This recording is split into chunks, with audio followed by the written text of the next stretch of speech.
গলি ঘরে দুই চার কথা শোনো দিয়া মন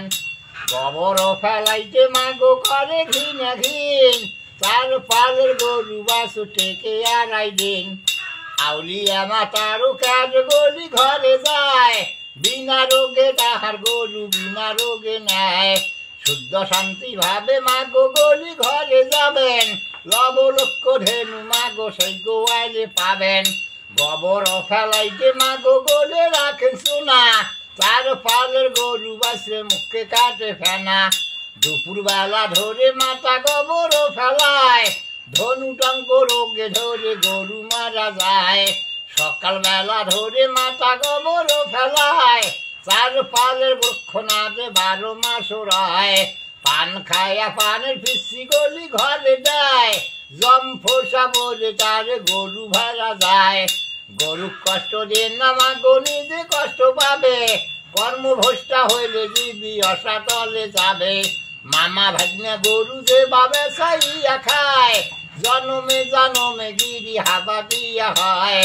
মামা ভাগ্নে গরু যে বাজারে গলে রয় ধনে বংশে গরুর পালে বৃদ্ধি হয়ে যায়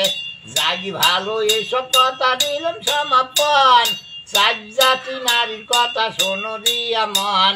হস্তেনি নারী কোনার আছে যে লক্ষণ হস্তির মতো চলে নারী বিচলিত মন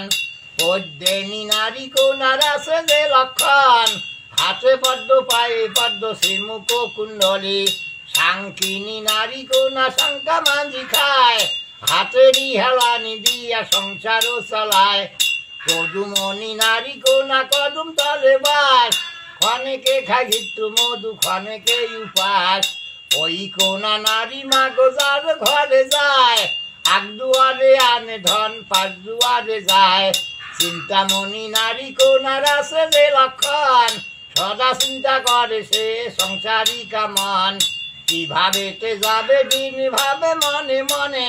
কিভাবে যাবে দিন ভাবে মনে মনে জাগি ভালো এসব কথা দিলাম সমাপন ভালোভাবে পারিবেন সংসার নিয়া।